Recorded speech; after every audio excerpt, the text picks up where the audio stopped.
Şimdi de Türkçe'de olmayan Zazaca alfabedeki 4 harfi öğreneceğiz. Daha evvel Türkçe'de benzer 28 harfle ilgili derslerimizi görmüştünüz. Bu 4 harfi de gördükten sonra Zazaca alfabedeki harflerin tümünü yani 32 harfi de öğrenmiş olacağız. Başlıyoruz. Bu sesler ya da harfler kavakı ma yani bizim kavaklar cümlesindeki, daha doğrusu tamlamasındaki renklendirilmiş harflerdir. Burada 4 harf renklendirilmiştir. Kısaca bakarsak bunlardan bir tanesi ünlü harf, diğer 3 harf ise sessiz yani ünsüz harflerdir. Ünlü harf şapkalı E dediğimiz bir harftir. Sessiz harfler ise Q, V ve X harfleridir. Bunları birazdan daha yakından göreceğiz.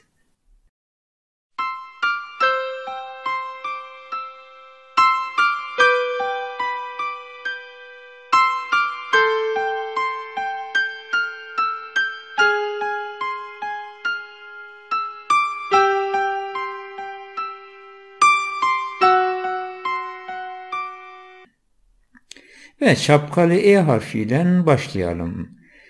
Bu sese ilişkin 3 tane örnek vereceğiz. Bakalım. Mesi, mesi. Arı. Geji, geji. Des, des. Duvar. Tekrar bakıyoruz. Mesi, arı. Geji, süpürge. Des, duvar. Ku dediğimiz K sesini veren sert bir sessiz harf. Örneğimiz kor. Kor, bacak. Kalemi, kalem. Katırı, katır. Devam edelim. V sesi şimdi ekranda. Bu da çokça kullanılan, Zazaca'da bolca bulunan bir ses. V sesi örnek kelimemiz venza, venza, vare, yayla, devi, köy. Tekrar okuyoruz. Venza, yonca, vare, yayla, deve, köy. Son sessiz harfimiz, 4 harfin son sesi X dediğimiz ve Zazaca'da H sesini veren, G'ye yakın, daha yumuşak bir ses. Kelimemiz hete, kağıt, hıyar, salatalık, hoz, domuz. Tekrar okuyalım. Hete, hıyar, hoz. Şimdi bu seslere ilişkin biraz daha detaylandırarak örnek kelimeler ve cümleler kuralım. İrgat ya da yırgat, amele, yardım ya da destek. İrgat, endi, nihayet, artık. Beri, götürün, emir gibi. Beri, gelin, geliniz. Des, duvar. Şer, aslan. Şimdi cümleleri okuyalım. Kitabımı veciya. Kitabım çıktı. Çerank biyoçevt. Tavan kirişi eğilmiş. Cenükü nan pozena. Kadın ekmek pişiriyor. Koy jele zaf berzo. J dağı çok yüksektir. Okurken E sesine dikkat edelim. Bir, kelimelerde vurgu bu sesin yani E sesinin üzerindedir. Okurken bu sesin vurgulu okunması gerekir. Örnek, kitabe mı benim kitabım. Kitabe mı benim kitabım. 2. Türkçedeki yabancı kimseler anlamına gelen el kelimesi aslında Zazaca'daki E sesini vermektedir. Yani el olarak okunur. El dersek bir başka anlama gelir. Ama el dersek yabancı ya da bir başkası anlamına gelir. Şimdi Ku sesine yani K ünsüz harfine örnek kelimeler verelim. Kılancıkı, saksagan, kesa ya da kışı, söz, kelime, kalint ya da kolint, başlık parası, kız ya da kız, küçük, katırı, katır. Cümlelere bir göz atalım. Mordemi koreho sıkıt. Adam bacağını kırdı. Veyvi kire zaf kalint vazene. Geline çok fazla başlık parası istiyorlar. Lado kız yazar lado kız revra zeveciyo. Küçük çocuk erkenden evlenmiş. Bare katri zaf biyogran. Katırın yükü çok ağır olmuş. Şimdi de ve ünsüz harfine örnek kelimelerle devam edelim.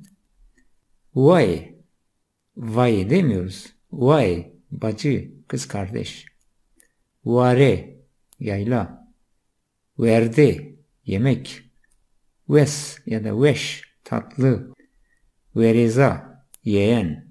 Şimdi kelimeleri ve cümleleri dikkatlice okurken ve sesine özellikle dikkat etmeliyiz. Verezaemi sonu mektep. Yeğenim okula gidiyor. Devici şiivare. Köylüler yaylaya gitmişler. Vay ubra tidustrai. Kız ve erkek kardeş aynı boydadırlar. Domani varvay kaykeni. Çocuklar yalın ayak oynuyorlar. Şimdi ve sesini karşılaştırırsak bu sesin biraz daha farkına varmış olacağız. Mesela vay dersek Zazaca'da bir başka anlam, vay dersek bir başka anlam ifade eden iki kelimeden bahsediyoruz. Vakı, vakı. Velet, velat. Verdi, verdi. Verdi, verdi milleti, ron utorakbi. X yani H ünsüz harfine örnek kelimelerle devam edelim. X diye bilinen bir harf fakat Zazaca'da H sesine tekabül eden bir sestir. Örneğin hal, dayı, hılık, stil ya da çömlek, hırhı, büyükçe taş, hete, kağıt, lah, alay, şaka. Şimdi H sesine dikkat ederek okuyalım. Haleme euro yeno çema. Dayım bugün bize geliyor. Halceniyamı kotara. Yengem yani dayımın eşi doğum yapmış. Kıvadı heti kaybeni. Kahvede kağıt oynanır. Hatuna mordemi çediniya. Adamın eşi evde değil.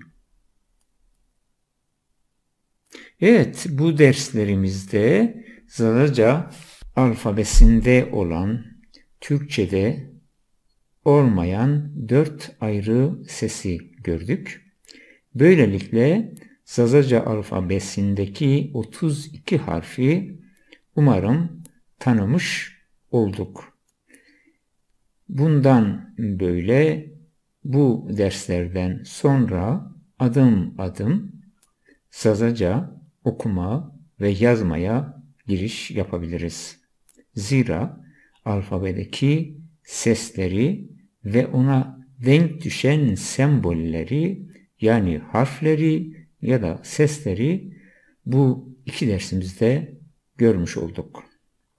Tabii ki sorun bitmedi.